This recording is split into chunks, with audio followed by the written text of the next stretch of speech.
I used to do lots of things.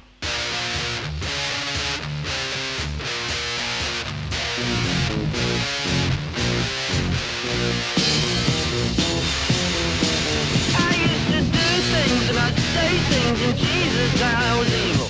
Take things and break things and Jesus I was evil. I never shook baby. Please no profanity on this podcast, Benjamin. Okay. Try to get away from that. No coarse language. We're trying to get bought by NBC. Yeah. So last week, I went to it was like some horror attraction in Pomona, which is about probably about 45 minutes an hour east. Sounds like a stripper name. Pomona. Look at this bitch, Pomona. And I got a free ticket because along with some other my coworkers, because an actor who performs in a lot of our productions, he's acting in this thing. So we got to go to like a preview thing where like it was before it opens to the public, so we got to see it firsthand before everyone else, and it was cool. So it was made by it's called Delusion, and it's the brainchild of a former Hollywood stuntman. Sweet. So it was pretty cool, man. Like there were some cool wire stunts. There were some cool crazy stuff, and it was held the venue that it was that it took place at was like this old like 100-year-old 120-year-old mansion. Very sweet. Yeah. So they utilized. So what made it horror? The plot, I guess, and I mean, like it was a horror attraction. And what was kind of cool about it is that like there was like a sort of overarching plot, and so like you had guides kind of guiding you through the thing, saying, "Oh, you go in here to solve the mystery." Is it interactive? Yeah, it's interactive. Yeah. Oh, yeah. If I did, I just like don't touch me. Just like don't. I'm not good with interactive. I was at an interactive dinner once in Cape May, and it was like fairies.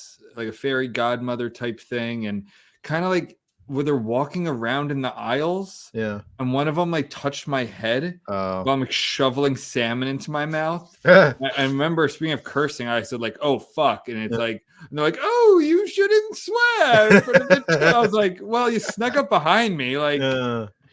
Like, I don't know. I don't like it. That just sounds like a terrible experience overall. Like, why would you go to an interactive fairy? Wasn't my choice. No. Was my choice. But no, there was no touching involved, but there was like interaction with things. So with the visitors. Yeah, it was cool though, man. Like there were like really cool costumes, really cool special effects. It was definitely a more expensive production overall. So there's just this group that I've heard about before called Zombie Joe's Underground Theater. They're based in North Hollywood, and they just do like really crazy, extreme, like interactive horror theater attractions year round. And so the guy who owns it, his name is Zombie Joe, and that's how he introduces himself to Zombie Joe as Zombie Joe. And so I'd heard of him before because like all of my coworkers had either been in one of his shows or they've done production stuff for him. So there's always like, oh, hey, did you hear about Zombie Joe and this thing? So it's like I just constantly heard about Zombie Joe. So anyway, he was there, and so I finally got to meet like this godfather of like LA horror immersive theater, and like he instantly loved me. He took such a huge. So I think that the reason why. So I'm a very nice drunk, and so I had several drinks before, so I was extra just like, hey, how's it going, everybody? Yeah, I'm Joe, and then like there's several times in the conversation he would just kind of interrupt, be like, I like you. You're a good guy. I can tell you've got a good soul in you. I was like, oh, thanks, man. Well, he's not a good judge of character, Zombie Joe. I know. But then like he had like his significant other there, but like there was a part in the conversation where he just goes, Joe, you're a handsome young man. And I was like, oh, thanks. Yeah, well, he's also blind. So. I love you. But how old is Zombie Joe? At least middle age, maybe 50s. He's been doing this for a while. I guess. He's like wearing makeup, or is he like a dude? He's just a dude. He's just a guy. Is he like a Rob Zombie? No, he's bald. Total opposite. Okay. Yeah. I was always jealous of Rob Zombie. I'm like, what a great name to have to be a horror director. Yeah. Like, and heavy metal horror themed guy. Yeah. Get it? It's probably not his real name. Well, yeah. I'm sure like his real name's probably like Zombiford, like Kaczynski or something. But I was like, I've always wanted to go to one of your shows. I heard that they're really intense, and he's like, yeah, well, come by, on October 4th and 5th, we got press night, so I got free pass to that. So going to NoHo. Yeah, it's up in NoHo. Oh, and something that's kind of cool. So I heard that his shows are really extreme. Like one of my coworkers she was in one of them. She told me that there's one that involved an actress. Like, I mean, it was obviously a special effect, but where she cuts off like her vagina and she's like eating it, like cutting off her labia and like eating it. Yeah, it is just like ham. It's just like like a piece of But yeah, I don't think I want to watch an actress eat ham, let alone ham parading as her vagina. Yeah, none of that appeals to me. Yeah, but so it should be fun. I guess there's often nudity involved. Well, that's always great. Yeah. I mean, I kind of assume so. If she's cutting off her vagina, there's But so I'm looking forward to this. Should be fun. So all right. Well, don't let Zombie Joe finger you. I know. Too late. He got me. Anyway, that's very cool. Yeah. Obviously, you should update us because for the next 4 episodes, we are doing Horror Fest. It's one of my favorite times of the year because I'm a sucker for a theme. Yeah. I love themes, and this year we're doing themes within themes, sub themes. Yeah. And we're gonna do probably 4 different subgenres of horror. This episode will be its own subgenre, which I will get to, and you can look forward to that all October. 4 in a row. We'll probably have at least 1 guest, maybe 2, maybe in the same episode. Yep. And if you like horror movies and culture, music, whatever, we will be discussing it, or even just real life shit. Yeah. So this episode, we're starting with exorcisms. Yeah. One of my favorite, I've said a bunch, one of my favorite subgenres. I think it's a good one to start with because it's like the purest form of like good versus evil. I think that's like, and it's very hard. It's also like totally gnarly and usually involves body horror and religious symbolism and like literally like what's more metal than like possessing someone's soul. Yeah. So that's what we're going to start with. Yeah. I know we did just do an episode because William Friedkin passed away. Episode I think it was 88. I just checked and I already forgot.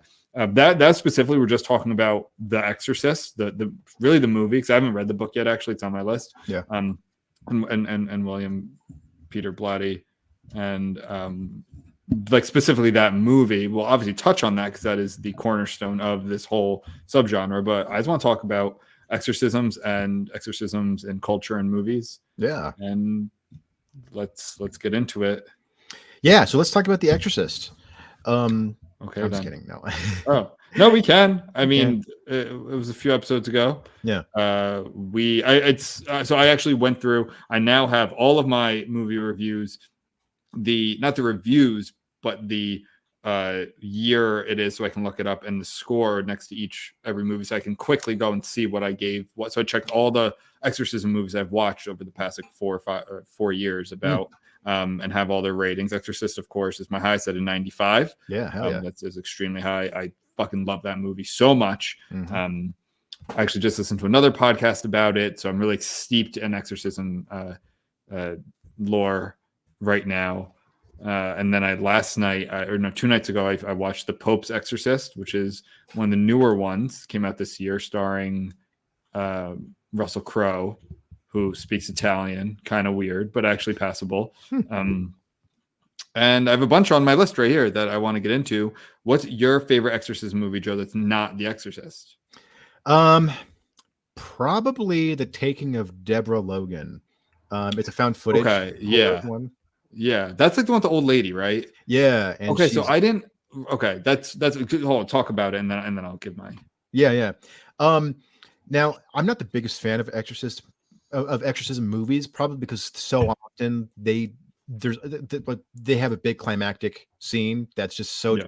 that's just, it's hard to like not be compared to The Exorcist. Yeah. But this one was pretty cool. I'm not the biggest fan of it, but like in terms of like exorcism movies that I thought were actually pretty cool, I thought this one was pretty decent. And it's most famous for having the scene towards the end where it is unreal. Yeah, it's wild. It is unreal. It's one of the most shocking scenes I've ever seen. Like I like in horror. So by the way, we're gonna spoil everything we talk about because then it's like kind of boring. Even the Pope's Exorcist, if you're itching to watch it, I guess don't listen to the parts we kind of talk about it. Look, it's an exorcism movie. Has some cool twists to it. But in the end, you kind of know what, like, it's a lot more actually like Catholic, like very kind of orthodox in that sense. No pun intended, not orthodox, Catholic. Yeah.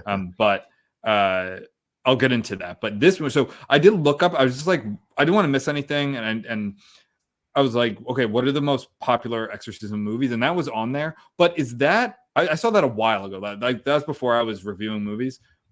Is that the devil, or is it like what is that? Because I didn't put that on my list. One, I haven't reviewed it, but I thought that was more of just like I guess it is. Is it like an exorcism movie, or is it she's just like possessed? Oh, okay. Yeah, I think it's more of a possession movie rather than a straight up. Which is fine, which we can talk about. I mean, exorcists are literally a profession. So that's what I was focusing on, more of the religious bent to it. Not that that's always just Catholic, because it's not. And I like some of the ones that are not Catholic too. But like we can do possessed movies also. Like that's fine, because that movie, the ending where she's like a snake. Yeah, right? She's like her mouth, like it's like unhinged. It just grows, and she's like trying to eat a little girl, I think. That scene that's like Blair Witch level shocking. Which the Blair Witch scene wasn't even that. I was also just listening to podcasts about that movie, same podcast, and like it was more of the build up to it and screams and all that, but like kind of that ultimate final scene of a horror movie, like shock value. And that's definitely one of them. So I'm glad you brought that one up, because I was not going to talk about that. But I remember very little what happens in that movie, but that scene will stick with you. It's awesome. I don't remember a whole lot of the movie. I remember just thinking it was just okay, but that part I thought was a great payoff. But so anyway, but it's just like a brief synopsis of the film. It's about an old woman who seems to be stricken with Alzheimer's disease. And but she starts exhibiting weird, bizarre behavior that becomes increasingly disturbing and supernatural. And it starts to be clear that she is possessed by some kind of demonic force that makes her mouth really big and gives her an appetite for, I guess, children or something. Or so. That's definitely one because part of why I love this season so much is because I kind of stockpile horror movies. Until now, like until October to watch. So I have like all of these ones to choose. I tried doing it with some other like subgenres or I guess there's genres of movies. I thought about doing like romantic comedies in February or like, but I don't like Christmas movies, but I don't know. I don't like a lot of Christmas movies. Like I love Christmas in a sense, but I'm not like crazy about it like other people are. I mean, it's great for, I mean, if you're religious, I love that because it's very important to us. But like in terms of culture, it's fine. Like it's cold as fuck here. And I don't like the cold. I mean, January's worse because it's like not festive and cold. But at least it's not as bad where I live now. But where I used to live, I feel like it's colder. But the movies are it's just not what I really like. And I'm not one of those people. It's like, oh, Die Hard's a Christmas movie. It's like, okay, like I guess, like it's a Christmas party. I don't really call that Christmas movie. Like, no Christmas Miracle or whatever. But so I don't know. So right now, and then in the summer, I tried doing like, oh, should I just do like blockbusters? Like that'd be kind of cool. Maybe I'll do that. But right now, this is the only season I do this for. Really, the only month. Last year, I think it was, where I really leaned into it. I watched I think I counted. I was like 17 horror movies or something. It was a lot. Like, I needed a rom-com after that. But so I'm doing Pearl. I did. I haven't seen. I saw X, but I didn't see Pearl until I started last time, finishing it tonight.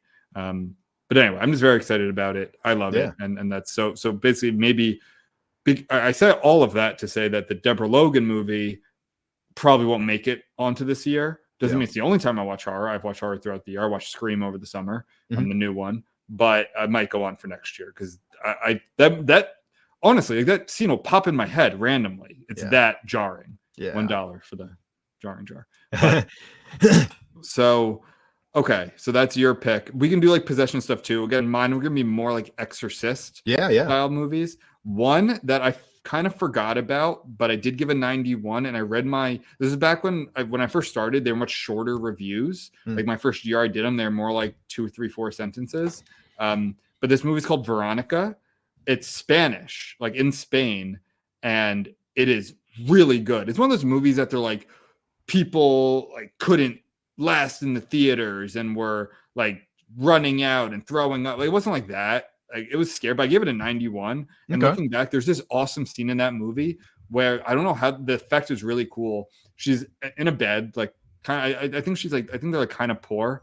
I don't remember exactly. So it's kind of like a crappy bed, like something you'd probably see in like a dorm room or something like that. Yeah. So they flip it over, and she's doing all her possessed shit, right? And they flip it over, and it's like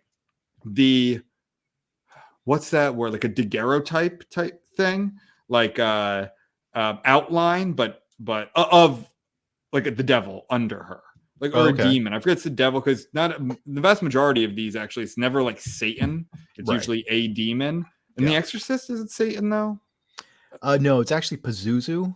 Okay, so it's not even Satan in The Exorcist. Right. So anyway, so I can't remember. I don't remember too many details of this movie, but it was really good. Again, I gave it a 91. I do remember really liking it, and I think if it's in Spain, I'm always like going to try that. Like Exorcism movie in Spain, like a Catholic country. Like, I think it was very cool, and I just like, that's just like the Deborah Logan movie. Like, that scene stuck with me. Like, they flip the bed over, and there's just, I don't want to say outline, because it's not like a murder scene outline, because it's colored in. It's as if they, like, the creature, the demon, like, vanished, and they left that behind. And I thought that was a really cool effect. Yeah, and I know you like effects like that stuff too. You like that kind of nitty gritty of film also. That's, I would definitely check that one out. When did that one come out? I think it was just a few years ago. I watched it a few years ago. It's not like old. I think it's from like the late 2010s. Okay. I'm not positive. I can always look it up. Yeah. But that's my second highest exorcism movie. Let me see. 2017. Veronica, Spanish supernatural horror film by Paco Plaza. That sounds like a made-up name. That sounds like a name that I would make up, like making a stereotypical Spanish person. He directed it and wrote the screenplay. Yeah, it was good. It was good. Don't remember too many details on it though. Yeah, go ahead. Did you ever see The Last Exorcism? Yes, that's on my list. I gave that a 75, so very good. Yeah. That's the one with something Fabian. Is that his last name? But like the guy in it. So what I like about that, I'm glad you brought that one up. I was going to bring all these up, but that's like not Catholic. That's like evangelical exorcism. Yes. Which I think is cool. Yeah. Like they're not, because I love the Catholic Church version of it, because that's like the original, and it's the most like literally my name in this episode is an exorcist briefcase of goodies. Like I love the briefcase of like the holy water and the pendants and the cross and all of that. Like that Van Helsing briefcase that the exorcist always brings. Yeah. And I think it's so fun, but it's also fun to see other ones. And this one is like a Southern Baptist, Southern Gothic-y version of it, which I thought was really cool. It's shot like a home movie documentary, found footage type thing. Yeah, found footage. Well, what did you want to say about it? Yeah, I remember not caring for it when it first came out, and I think maybe just because I was going through my vehemently anti found footage phase, and I think now I'm starting to kind of go back. I didn't know about this phase. Yeah, I still don't care much for it. Common of a phase. I like a niche phase though, so go on. It's a I found footage movies are too often they, I do love the Blair Witch Project, the original, but I think too often they use a lot of the same tricks. Like they're very contrived of like, oh no, we're being chased by a monster. Let's just have a handful of shaky images of the thing. And it's like, okay, but we've seen that so many times now. Yeah. So I would love to see a found footage horror film that avoids some of those cliches. Do you know what you should watch? Was that? I know I've talked about before. Awesome horror movie, Ganjam Haunted Asylum. It's a Korean found footage movie, but it's like not Blair Witch where it's like crappy cameras from the 90s and that kind of adds to it because like what do you like? No, these are like Korean technology in the 2019 or something. I think it's 2019, might be before that, but it's like split screen stuff because like someone's in the tent outside the haunted asylum and he's doing like the hacker man type shit. There are people inside and they have like cameras on their faces and it's like really, it's like high tech found footage. It's really fucking scary. Yeah. Like that is one of the scariest movies I've seen in a while. And they use that effect. Oh, dude, there's some scenes that are like skin crawling. Yeah. That are because they'll like cut to people. Like they'll be on person 1 in this room and then person 2 in this room. And this person's doing something fucking freaky. And I highly recommend that movie. What's it called? Ganjam. Okay. I mean, I'll text it to you. Ganjam Haunted Asylum. As long as there's no scene where like the battery runs out just before something scary happens, then I'll watch it. I can't remember if that happens, but there are a handful of scenes that are very, very scary. Okay. All right. I'll check it out. Highly recommend. That's like my recommend a scary movie to someone and feel very cool about it because a lot of people don't know that movie. You know, it's like oh you never heard this band? Like you should check out this band. Like that's one of my like to go to horror movies. Like, oh, you want to scare? Check out Ganjam Haunted Asylum. It's Korean, whatever, no big deal. But I do want to revisit The Last Exorcist because I remember there being parts of it that I did like. Yeah, I don't know. I read my review for it. I can't remember if I loved the ending. I just read it today too. I think it was like, so what's cool about that is he's openly a swindler. Like that's part of it. He's from a very religious background. I mean, he's actually a preacher, but he's like to the camera, to the crew, he's openly like, this is all bullshit. I don't believe in any of this. But he's very charismatic. He's that Southern Baptist charismatic guy. I like this actor. He's in, if you know, Better Call Saul. He's Howard in Better Call Saul, by the way. He's much younger in this. I don't know, much younger, but like he looks a lot younger, but he's Howard in Better Call Saul if you watch that movie. And if I remember in this one, like, you know, he is deeply religious, but he's also like, you know, the demons they're not real. They're just they're metaphors for. Well, no, I don't think he's deeply religious. He was. Oh yeah, he was. Yeah, but he was still like a preacher guy, right? Like, but he doesn't believe any of it. Like he's very open about that. He's like he was, and his son is sick, and so he like lost all faith. But he does it for the money. Like he makes a lot of money, or enough money to pay for like his son's medications and things like that. So it's like a gig for him. Yeah. But so he gets hired to go meet with a family. I mean, I saw this in a couple of years. Meet with a family to speak with this girl who he doesn't go in. Like he does a whole. It's almost like he does exorcisms as a side gig. Yeah, like preaching's his main gig and exorcisms are side gig, and he even has like all the bullshit, like the string and the smoke, and it's convincing. Like speakers, so voices will come out. Yeah, like it's convincing to someone who believes and might be kind of blinded by grief or just sadness and just wants as like looking for anything. Yep. Turns out she actually is possessed. Like that's the twist, and that's cool. It's like, oh shit. It's not like someone goes in believing and then they're so discouraged. Like, no, he doesn't believe, and he starts believing again because of the girl. The twist is, I mean, we said we're going to spoil all these. Yeah. Like, it gets wild where she's being groomed and abused and then becomes a sacrifice and the child bearer of Satan. Is that right? Sure. It's just like some kind of like the ending didn't make a whole lot of sense to me. I I don't think it was Satan, but it was just like some kind of like weird, like demonic little baby creature thing. Yeah, and they're all in a cult, like this like jolly local preacher. And I think actually now looking back, I think I really dislike the ending. Yeah. Because there's kind of a fake out where they leave and then like they talk to someone and they it like triggers that they were wrong, that she actually is in danger or something like that. And they go back and there's all these pentagrams on the walls and things hanging, and there's a big bonfire outside and all the locals are like, I don't know. It seems like a bit much. Yeah. It kind of came out of nowhere. Totally came out of nowhere. And, you know, like she was obviously possessed, but it turns out that it was actually like a baby, and like the town was like in on it. And it was just like, that was it incest? Was that? I can't remember if they like, cause I can't remember if they believed that like it was the dad was kind of a dick. And I think like the stereotypes of, you know, this is like backwoods Louisiana, I believe. Yeah.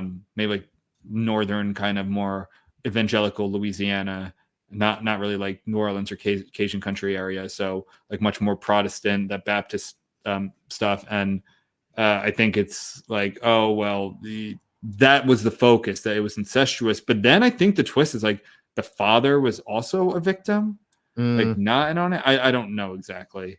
And it's probably frustrating to listen to us just kind of like think about this movie we both saw like 2 years ago and can't remember exactly. But I liked it a lot. I just like Exorcism movies. It was different. As much as I love the army of priests coming in, or the rogue, what I've always said is the rogue priest in Exorcism movie is like one of my favorite archetypes of characters. Like, I want to play the rogue priest in an Exorcism movie. Like, he doesn't play by anyone's rules. He's not supposed to be here, but he believes that he wants to fight Satan. Like, I love that guy so much because he's in so many movies. Did you ever see? It's not a possession or exorcism movie, but it was John Carpenter's Vampires with James Woods. No, I've not seen that. Because he kind of plays a version of that where so he plays like he's got like sort of like biker outlaw persona, but he's doing it for the church, and he's got like this group of like rowdy vampire killers, and they work for the church, but they're all just like sleazy. They drink, they hook up with hookers, so they kill vampires. They kill vampires, yeah.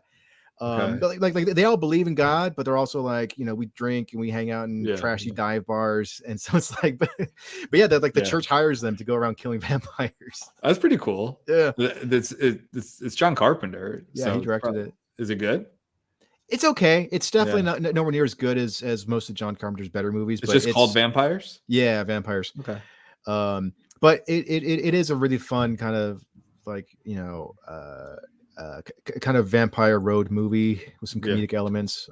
It's kind of cool. I do like James Woods in that movie. I think there were even some people who were saying he should have been nominated for an Oscar for that. Really? I think it's a little generous. Was it 80s? Mid 90s. I think like 95 or 96, I think. I think it's a little generous, but it's a role that he was perfect for, though. Just all the swagger and attitude. It's like, that's James Woods. He's such a good actor. Yeah, I know. I don't think he gets a lot of work anymore because it's politics. But he's in that movie. It's not horror at all. But the movie takes place in El Salvador. I think it's called Salvador. Yeah. That movie's great. And I haven't seen it, but I heard it's good though. Yeah, it's really good, and he's really good in it. And I think Oliver Stone. I think so too. Directed that one. I think that's him. Yeah. So Last Exorcism School, kind of Baptist Southern Gothic-y, which I love. Southern Gothic is one of my favorite aesthetics. I'm sucker for it. So yeah, me too. I would love to see like more of that genre, that subgenre, Southern Gothic. Just like for anything. Yeah. I'm trying to think. I guess Interview with the Vampires. The Southern Gothic. Yeah, that's New Orleans, which definitely is Southern Gothic. Actually, what's cool, when I was in New Orleans in April, I did what did I do? A tour. I guess it was like a horror tour. It's pretty common. And we saw there's this great house, because I love art, like the New Orleans architecture, and there's this great corner house that I think part of that, like a real vampire allegedly lived there, who has this whole story. He was like from France. He like bit some woman who jumped off the balcony and like hurt herself, and then like all of a sudden he's gone. He's like this Lothario playboy type guy. It's just a really cool looking house, and the owner, and the tour guide's like, the owner loves showing people, like they're this wealthy couple from Baton Rouge who like come down on the weekends, and they'll just like let you in, like, hey, you saw checking out my house, you want to come like look at it, like take a look at it. It's very, very cool. That's awesome. There's lots of, I mean, that show Dark Tourist did a whole episode on like real life vampires today in New Orleans. And I think vampires kind of a stretch. I mean, they kind of just like cut each other and suck the blood. It's kind of gross. Like, it doesn't have like the sexiness of vampires, which I honestly never got into that subgenre. Like, I liked when my vampires were like hideous and cloak laden and lurking in the shadows, not sexy. I don't know. I missed. Did you ever read Dracula, the original? Oh yeah, Bram Stoker. No, yeah, it's great. I love it. I have it on my bookshelf. Of course, it's a pillar of horror fiction. I submitted to the Bram Stoker contest. Did not win. Nice. I submitted. That's a few years ago. I submitted Hallucinogenic Jimmy. Oh, okay, cool. Yeah, I remember that one. Did not win the award, but did you give like a speech, about not winning? Yeah, about not winning. No, I didn't say anything. So he just went up there to not accept your award, and then I just submitted it. I didn't go anywhere. Okay. I just submitted it on the internet. Oh, gotcha. Well, I'm glad that the Reckless Muse has it. So yeah, that's true. Ours in perpetuity. So surrendered all rights. So what's another? So that was Last Exorcism. Another, because what I liked about that was kind of that blend, like I said, Southern Gothic, Exorcism. Like I like that Protestant. Another one that's kind of a blend, which I like, is the Exorcism of Emily Rose. Was that the courtroom drama? Yes, that's why. Because I haven't seen that one. I heard it's good though. It's like legal drama and exorcism. Like obviously, I'm going to watch that. Yeah. It was good. What I liked a lot about it was the actress was from. You ever watch Dexter? No. She's Dexter. She blonde though? More of a redhead. Oh. Yeah, redhead. But apparently she like is a contortionist. Like, so all the crazy shit that she's doing with her joints and stuff. Yeah. That was all real. Like, that cool. was not CGI or anything like that, because she could just do that with her body, which is very cool. I think she was Deb was her name in Dexter. She was a big character. It was kind of weird to me, totally off topic, but how her and Michael C. Hall were dating, but they're brother and sister in the show. I always thought that was kind of strange. Like they might have even been married or something. I don't know, but anyway, courtroom drama. I think is that Wilkinson? Is he in that? I'm not sure. Let me see. I feel like he plays a priest often. And this is also based off of a real story. Jennifer Carpenter. Oh, go figure. Yeah. Wait, she's not related to Johnny Carpenter? Yeah, is she? No, I don't think so. I mean, it's a pretty common last name. Yeah. Yeah, she's from Kentucky, so I don't think so. But anyway, I lost my train of thought. Oh, Laura Linney's in that too. Oh, Tom Wilkinson. Yeah. Tom Wilkinson is a priest, and this is based off of a real story in Germany, which is really depressing, actually, because the girl ended up dying. I think I saw a movie on there about the real one. What was it? I think it was Germany, or it was Germans in America, like German immigrants in like the Midwest somewhere. But anyway, where, it's the battle of science and religion, and, like she should have gotten medical attention, but didn't. I think in the movie, it's a little more like, well, the medicine wasn't working. That's obviously what we tried first, many different ways. And then the priest was on trial, I believe. I don't remember too much of the courtroom drama part of it, but I gave it a 76. I liked it a lot. Yeah. And I would recommend it because, like I said, it's something a little different. An exorcism movie that I do not recommend is The Conjuring. The Devil Made Me Do It. Oh yeah. See, I also do not recommend that movie. I didn't consider that an exorcism movie, but I guess it is like a possession movie. Is that like, do they exorcise? Or Yeah. There's a big exorcism scene at the end. Okay, that movie so forgettable though. The movie stunk. I also felt like that was a bait and switch movie because it was like not. Again, I think let me see, where is it? I gave that 48. Yeah, it's pretty bad. Yeah. I feel like that was also marketed as a courtroom drama, and there's like barely any courtroom shit in there. Yeah. I can't remember because I didn't read my review for it because I forgot that one. But I think I did comment on it in The Exorcism of Emily Rose, where it's like that was more of what you're looking for if you're looking for courtroom drama plus exorcism. And Devil Made Me Do It was not good. I'm not a big are you a big fan of the Conjuring series? I thought the first one was decent. I didn't care a whole lot for the second one, but it was all right. And then I thought this one was garbage. And then The Nun, didn't care for it. I watched the first one. Because it's like a whole universe. Yeah. I have not seen The Nun. I saw the first one. I think the first two a while ago, and The Devil Made Me Do It. Because again, I don't. If I'm gonna jump into I kind of assume that there's continuity in these movies. Yeah. But I guess this is more of like a loose world, right? Where it's like some recurring characters. Well, it's based on real people, Ed and Lorraine Warren, who were Ghostbuster / frauds. And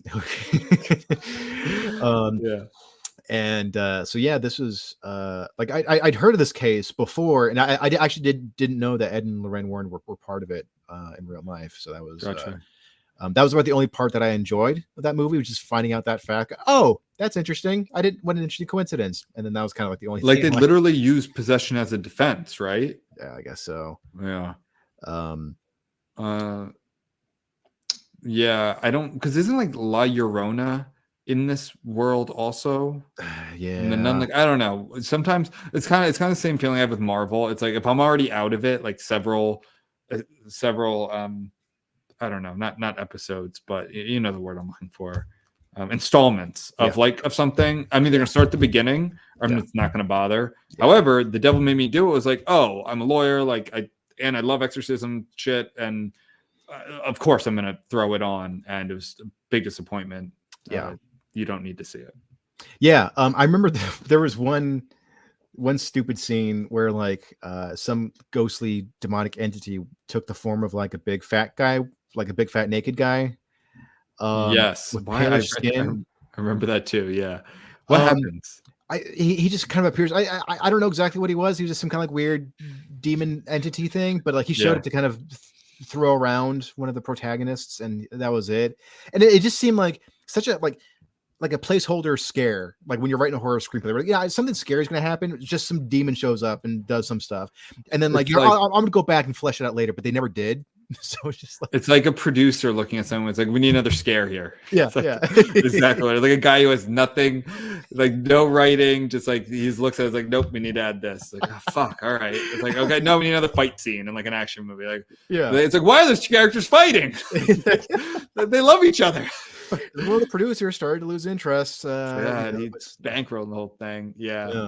It sounds vaguely familiar, but again, I mean, unless sometimes bad movies will stick with me. Some movies I'm just I never need to think of that again. Yeah. Can I go on to the worst exorcism movie I've seen, or at least the worst I've rated? This is called The Vatican Tapes. Oh, is that the one with Anthony Hopkins? No. Oh, okay. But you're right. He was in an exorcism movie. Yes, and I was just thinking of that during this conversation. Yeah. And I've seen that too. I probably reviewed that, but I can't remember the name of it. I'll look that up in a sec. Yeah, I haven't seen it. But no, this has. It doesn't matter because it's not good. It technically has Digimon Hansu.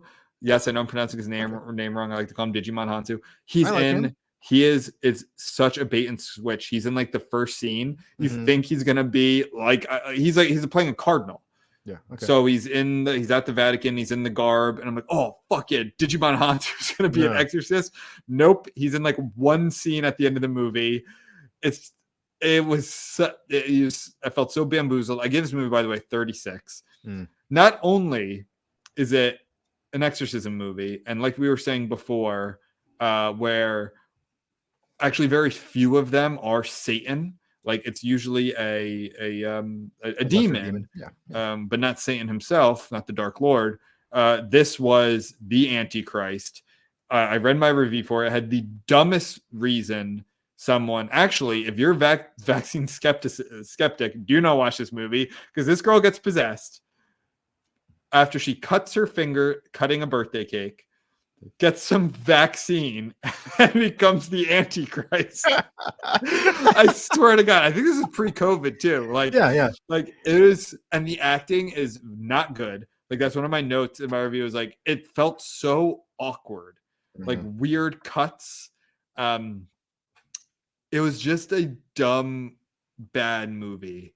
And it tried to be like, instead of being a focused, like, okay, this is this small town and this one person is being terrorized or like, it's like, no, we have to do the entire world. And it was very bad. And has very little Digimon Hansu. I'm looking at the Rotten Tomatoes score and it has a 20%. With an average rating of 3.99. What did the audience give it? With an average rating, I'm not sure. Because I'm looking at the what do you call it? The Wikipedia summary of it. But a loud road exorcism thriller that presents nothing new to an already overpopulated subgenre. Yes. Well, I don't know, overpopulated, sweet, but still, that's bad. Has this guy, this like Latino guy, Michael Pena. He's kind of a big actor now. Dougray Scott, because of what? Ant-Man. Because he's still a show in Ant-Man. I don't really give a shit about that. I'm actually serious. Like he was when the first Ant-Man came out, like people were like, "Oh, Michael Pena's actually really good in that." Yeah, isn't he on The Watch? Isn't he the? I believe so. Yes. Yeah. Oh, 58 is what the audience gave. Something better, but still not great. Wait, can you hear me? I can hear you, but my you were frozen, but you're good now. I think it was Rotten Tomatoes because it was doing the spinny thing. Anyway, all right, moving on. Going to other possession movies, kind of exorcist movies. Also not good though is The Possession. I've talked about this movie before because this is the movie where maybe I'm being I'm exaggerating a little, but this movie takes place in I think it's North Carolina, and they have to find a Jew, so they go to Brooklyn. It's because this is no. What I liked about this movie was that it was like a Jewish version of Possession. It was like Hebrew. It's more of a demon creature type thing, almost like a golem from Lord of the Rings than like Satan. But I did like that it was like Hebrew lore, like folklore, or I don't know if it's folklore, but Hebrew lore, biblical lore. And they go up to Brooklyn to find not only a Jew, but Matisyahu, who, do you know who Matisyahu is? Oh man, Matisyahu was the Orthodox rapper from like the mid 2000s. Dude, King Without a Crown is fire. That song's awesome. I still listen to that song. I don't think he's Orthodox anymore. I think he's still Jewish. His last name's like Miller. I think he he was a reggae rapper in the Orthodox outfit and beard and payas and all that. And so he plays, I guess it's technically not an exorcist because that's a Catholic thing, but he plays that role in this movie. Again, it's, single dad, daughter starts acting out, doing crazy shit, and she has it has cool kind of body horror in the beginning, I remember, with an old woman. I did think that they didn't revisit something that they should have, which was kind of weird. But it was like you said, actually, it's funny because you said it early in the episode, it has like that big swirling, gusting moment and this was with what are they called? The lights. not strobe lights, but like what are like the crappy lights in like a school? Oh, so like those like fluorescent, yeah, like fluorescent lights, just kind of flickering and shit. Yeah, flickering fluorescent lights. But the creature is pretty cool. Okay. I mean, I give it a 52. It wasn't so it's below my recommends. By the way, 60s or 60 or higher recommend. But I mean, if you want an exorcism movie that's something different than the typical kind of Catholic, the power of Christ compels you type movie, check it out, I guess. But it's not good. Yeah. Did you ever watch the Exorcist prequels at all? No, I haven't. I don't think. I feel like it would just make me mad. I think they would. So I just wrote an article. I just wrote an article explaining the Exorcist movie timelines. Okay. Or timeline, I guess. So there were 2 prequel movies that came out like around 2004 or 2005 or something like that. And so one of them was written and directed by Paul Schrader. Oh yeah. So I saw that actually. Yeah, I was just looking at his filmography actually, but because. And so he wrote and directed one, and the studio did not like it because they thought it was like more psychological horror, and they wanted more explicit horror. So they fired him, and then they brought on Rennie Harlin, who's most famous for directing like Die Hard 2, Cliffhanger, Long Kiss Goodnight. He did more action movies. So they hired him on, and then so he watched the film, a rough cut of Paul Schrader's film, and then he was like, actually, I think you guys need to just like we need to reshoot most of the film. So then they reshot most of the movie with a lot of the same cast and a lot of the same crew and everything, but they added more gore and more violence and stuff, more explicit scenes and slightly different plot. So that movie came out and then it flopped. So then the studio reached out to Paul Schrader and said, "Hey, we're gonna let you return to your vision." And that one came out, and then it flopped too because both of them were garbage. But they were interesting. It sucks because both of them had kind of interesting premises, I guess. So the basic premise that they both shared was that it told the story of Father Marin. So it took place in the late 1940s, I believe. So it's funny because it was actually basically just a throwaway line from the first Exorcist movie. I don't know if the book explained more of Father Marin, but there's a line in the movie where they're talking about bringing in Father Marin, and they said, well, he once performed an exorcism in Africa, but it damn near killed him, and so this tells that story. Gotcha. Which again, kind of cool. It's like, all right, like I'll see it, and it's got one of the Skarsgård guys Probably the dad, right? The dad, yeah. So is it Bill Skarsgård? Bill Skarsgård. Well, wait. Isn't Bill the one who did it? Who played it? I thought that was Alexander Skarsgård, or maybe Alexander's the dad. Alexander's the dad. Eric, it's got that guy. Yeah, Eric is the Northman, True Blood, right? And Bill is it. I don't know, I get them confused. They're all great actors. Very good. Yeah. No, Alexander's one of the sons. Oh. And the dad is Stellan Skarsgård. Stellan. Then who's Eric? Oh, Eric's his character. True Blood. Okay, Alexander Skarsgård. Yeah, he was in that movie I just watched, Infinity Pool. Yeah, I like Bill a lot. Bill's it, right? Yeah. I like him a lot too. I like them all, but Stellan Skarsgård, I thought, did a decent job as a young, Father Marin. He was Father Marin? Yeah. What was he, American or British? I'm not sure. I guess. Okay. Yeah, but anyway, so but what kind of annoyed me is that it did kind of follow the same idea of the original Exorcist, which was that so he was a Catholic priest in some small town in Europe during World War II, and then they get invaded by Nazis, and then naturally. I know exactly. And so some Nazi soldier, he's got all of his men, rounding up the villagers, and he tells the priest, pick which 10 people I will kill, and if you don't, then I'll kill everybody. So then the priest is forced to pick, like the old people, and so after that, he lost his faith in God, and now he's just an archaeologist. But of course, this crazy thing happens, and then his faith returns, so I need to perform an exorcism. But anyway, they're both garbage films. And yeah, I had no interest in seeing those. The Exorcist to me is too good that, and like unless they came out and people were like, no, this is great, which is rare, then I'd see them, but I have no desire to see them. Also, it's like there's no real shortage of exorcism movies. So Legion I do recommend though. Legion The Exorcist 3. Are you? I can't tell if you're joking. No, I'm dead serious. So William Peter Blatty actually wrote and directed this. So this is The Exorcist 3? Yeah. But it's the fourth one? No, it's the third one. But I thought you just said 2 came out in the 2000s. No. There were 2 Exorcist prequels that came out in the early 2000s. Oh, 2 prequels. Okay. Yeah. So this one came out in 1990, I believe. Okay. Where's it in the timeline?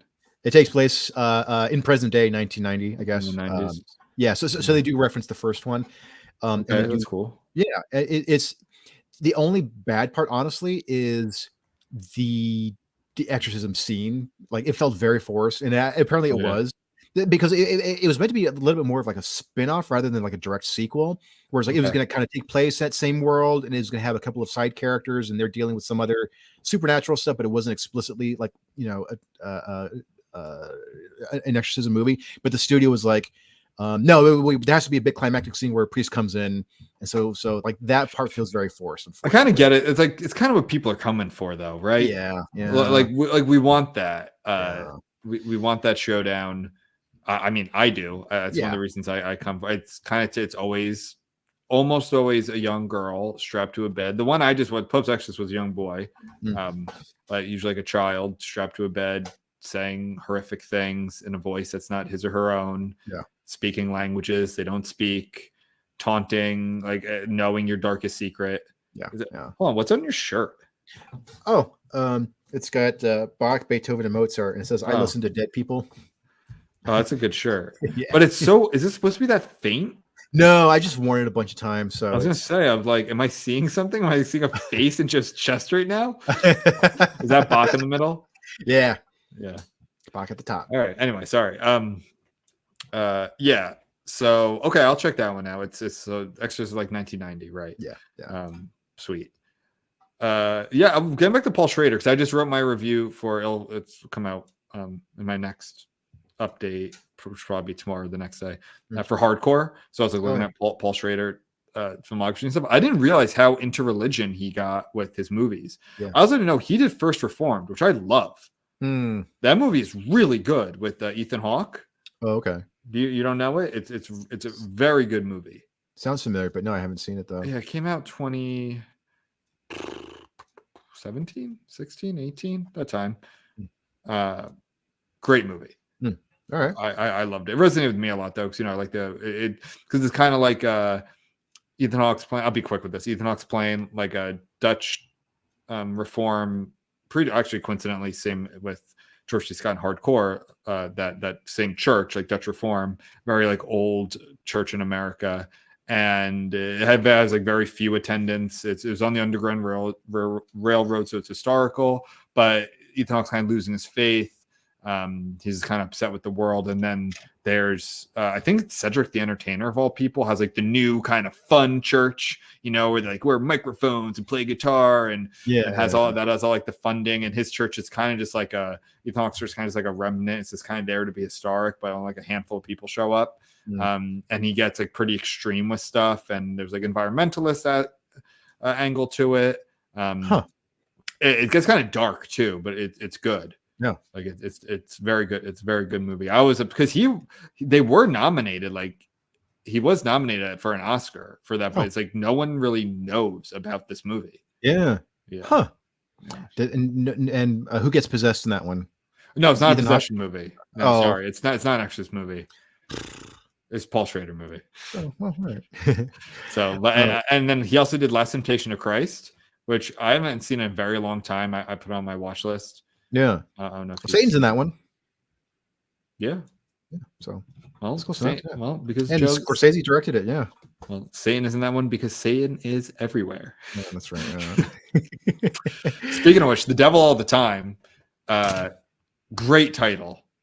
Not a great movie. Also with Bill Skarsgård. Look, we're coming full circle. Oh, here. whoa.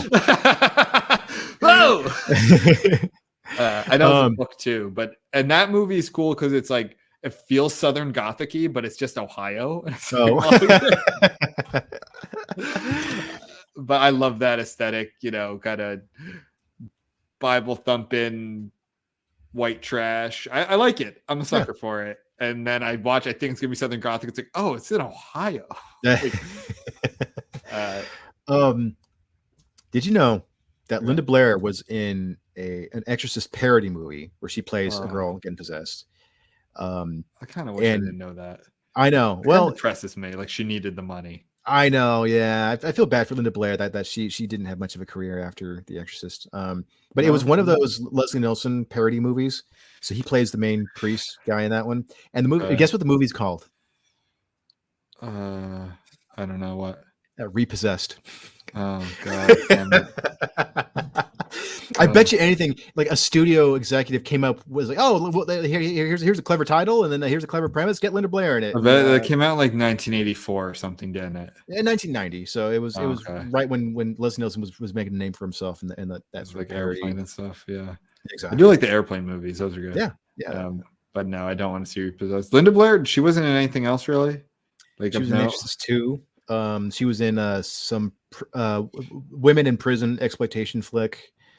She was in a movie called some gang movie called I think it's like Streets of Fire or some shit in the 80s, like some really trashy kind of like Warriors ripoff. Oh, okay. But she did not have much of a career, unfortunately. Wait, she got an Oscar nomination for The Exorcist. Yeah. Wait, not what's this movie? Hold on. Bear with me. See, I can check so quickly now with my new Excel spreadsheet. Nerd. No, I'm looking up Fire. No, there's a lot of movies with fire in it. I think I'm wrong. I think it was Streets of Fire. Mind. Well, it wasn't like a not mockumentary because it wasn't mocking anything, but like a fake documentary. I don't think so. Okay. Wait, it was not Streets of Fire. Okay. Well, you threw me off then. Maybe City of Fire? I think I had fire. Anyhow. Okay.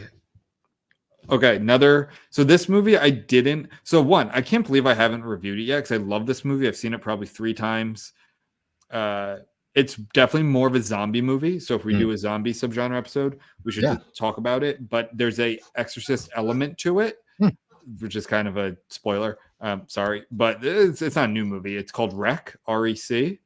Yeah, dude. I haven't seen it. I heard it's good though. The original, from me. You've heard it's good. Probably, because I love this movie.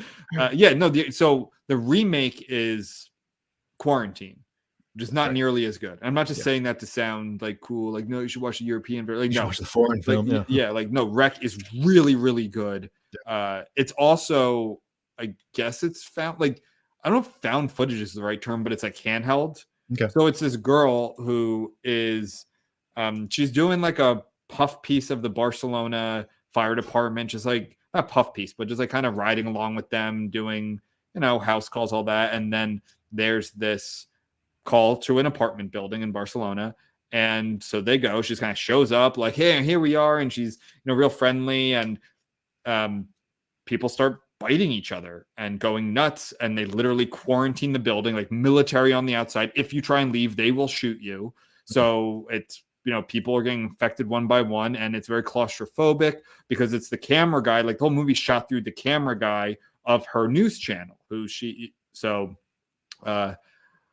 it's really, really scary though. And it's the zombies of like 28 Days Later type, like fast moving, kind of berserking zombies. And this movie came out like 2008 or something, right? Yeah. So so what's going on is in the penthouse, there's or was this in Rec 2? Because there's been 2 or 3. Fuck. Anyway, I think there was this guy who was like, there's this Portuguese girl who was possessed, and like a guy was kind of like doing his own experiments on her, like exorcism type stuff. Yeah. and then that unleashed some creature. And there's some, I never really understood the one element of it, which is like you can see it when the lights are off, but not when they're on. But this monster, so that's the thing. It's kind of like a zombie movie, exorcism movie, and a monster movie. Yeah. The monster is horrifying. Okay. Like, as someone who's seen a lot of monsters, it is a very scary looking monster that doesn't come across in quarantine. Like I watch Quarantine and it's like not the same. Yeah. In Wreck, it is really, really grotesque. Cool. And in like a way that's not overly done, it because it's kind of like the uncanny valley of like it's a humanoid type thing, but super creepy. Yeah. I definitely recommend Wreck and Ganjam Haunted Asylum. Like, you have to watch. For a horror. Those are two of my biggest recommended movies. Cool. Yeah. Well, I recommend The Exorcist. And yeah, of course. And that Linda Blair movie, Savage Streets. Now I'm confused because this Wreck, one of them is like, it's like one of those movies where they kind of ran with it. Yeah. And then there's Wreck. Did you watch the sequels at all? Yes, but they're not good. Wreck 2, Wreck 3. I'm trying to see. No, Wreck 3 is not good. That's the one that's like at a wedding. Wreck 4. I don't think I've seen 4. Is that one on a boat? I don't know. I think 2 is pretty good too. And 2 actually might be the one. I might have gotten confused. That might be the one that has a priest in it who is, I think, maybe. Oh, I don't want to spoil everything now because it's really good. I don't know. I'm too confused. I don't remember. I think Wreck 1 and 2 were good, so you should watch those. Okay. All right. I don't think you have to see 3. It has like nothing to do with the other ones. Oh, okay. Yeah. All right. Moving on. Last one. Yeah, let's do one more. You got time for one more? Yeah. All right. So The Pope's Exorcist. This is new. I Pray for the Devil also on my list. I don't think it's supposed to be very good, but it's a 2023 exorcism movie. But The Pope's Exorcist I have on there. Russell Crowe, speaking Italian. What I like about this one, I think I'm going to give it. It's not out yet, but I'm going to give it like a 71. I think it's my score. It was good. This is based off a real guy. He's literally like the exorcist for the Pope. Now, the Vatican and the church, like in all the exorcism movies, which I love so much, because they always have to have the same conversation. I'm always there for it. It's like exorcisms aren't a big part of the church. It's like not. It's not like they're just doing them willy-nilly. Like, they're very rare. Yeah. This guy is like a true believer. He's written books. I actually put one of his books on. He passed away about 6-7 years ago. But he was like a real Italian guy. But he doesn't have an Italian name, which is kind of weird. Let me see. Bummer. I like when Italians have Italian names. It doesn't. I mean, I guess. Why isn't the name there? Okay, it doesn't matter. Did you see real quick? Did you see? What the fuck is it? Somebody used AI to put Trump and Obama's faces together, and then it just created a Sicilian. yes. Yes. Okay, Gabriele Amorth. Okay. I don't know. It's a mouthful, but he's a real guy who wrote, like, he did it. So he apparently did over 50,000 exorcisms. And I added one of his books to The Exorcist Tells the Story. I added to my reading list because I can't help myself. And so this is like a Spanish abbey, or like this American family inherits this Spanish abbey. The father died recently in a like gruesome car accident. That plays into this. And of course, they unleash some demon that's been kind of hidden in the abbey. What I liked about it was, and I almost feel like, I mean, look, I'm a Catholic. You got to be able to criticize the dark parts of it. And while I like the lore here, they kind of give themselves a pass where it's like, oh, the Spanish Inquisition, one of the darkest parts in our church's history.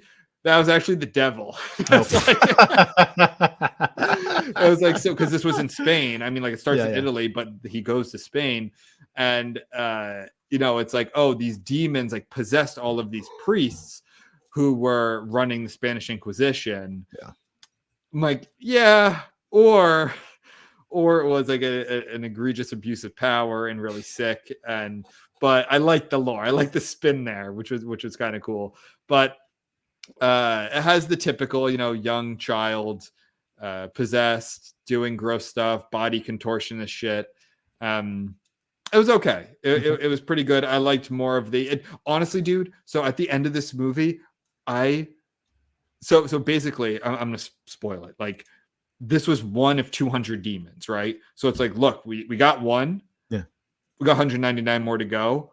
Joe. Yeah.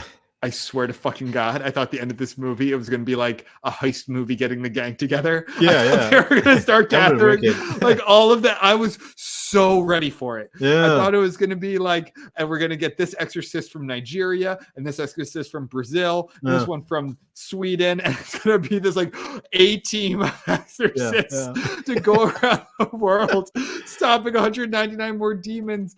And I wanted that. I want that movie so badly. I might write that movie just because I want it so badly. It was so great. It's like this I forget who it is, like this African cardinal with the big map, and has all the like where all the demons are throughout the world. I was so excited for it to be like, oh my God, this is gonna be a 9-part series of different movies. That sounds so much like the end credit scene for a Marvel movie of like, oh look, there are other things out there. Looks like we got to put a team together. And I was like, oh my God, I want it so badly, Joe. But I mean, because this is based off of a real guy. So he did do apparently 50,000 exorcisms, but that's crazy. I don't know. It was fun. It got a little. A lot of these movies, like what's so great about the original Exorcist is just it's gross and horrifying and scary, but it's in it's in a bedroom in Georgetown, DC, and it's contained, and you don't need all of the special effects basically of like all of these different lavas and spirits and glowing powers and all of that stuff. But I recommend it. All right. Speaking of Spanish horror films, so it's not a possession or exorcism movie, but it does have to do with the church though. Is called 777 or no 11-11-11.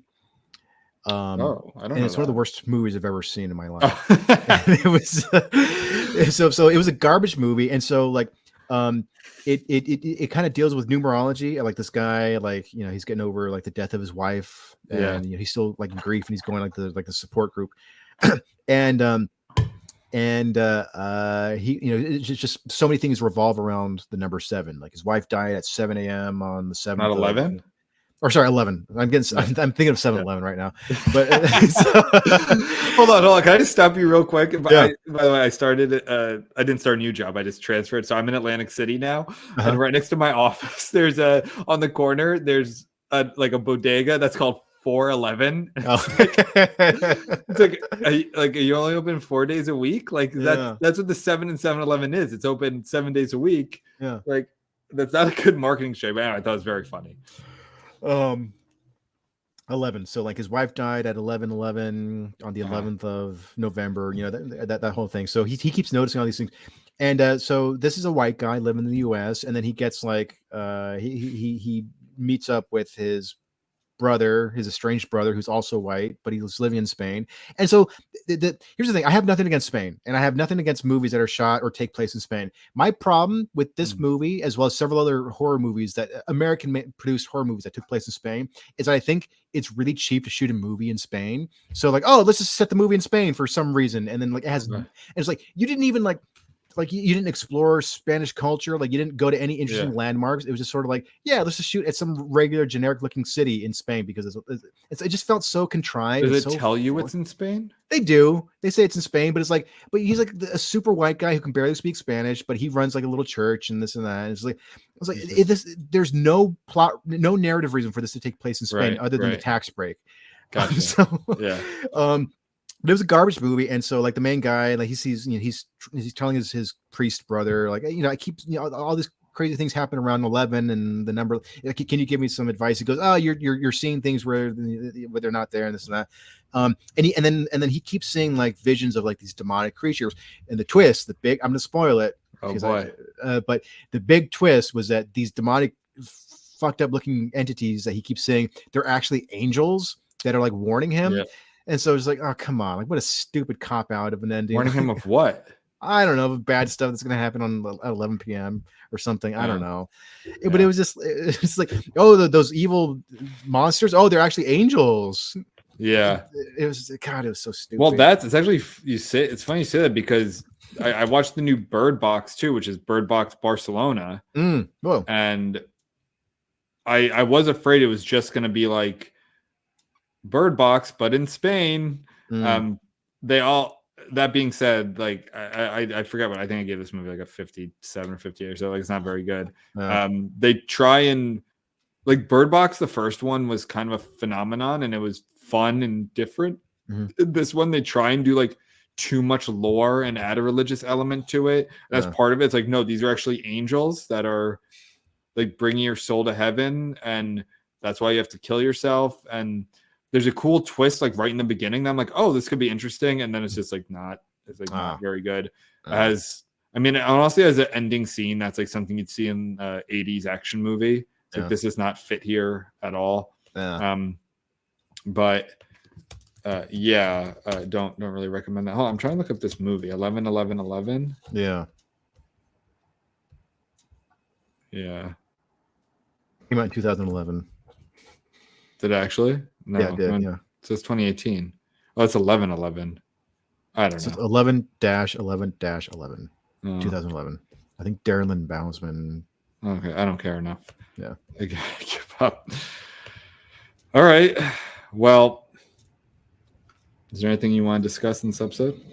No, don't watch 11-11-11. But don't watch the one from 2011. Yeah, they probably thought they were so slick doing that. Or it's like when they released the remake of The Omen on June 6th in 2006. Yeah. And it was a garbage movie. Yeah, I think I saw that one. Is that the girl or the boy? The boy. That's the boy. It's Damien. Yeah. All right. It's all for you, Damien. And like the nun jumps. Yeah, I remember that one. The original was good. I like the original. But okay. Well, thank you for joining us, everyone. And check out our Patreon. Yeah. And I shared it recently on social media. Like and subscribe, please. Comment, share, join Patreon if you'd like. Want to support us? We have merch and books, and you can do it very cheaply.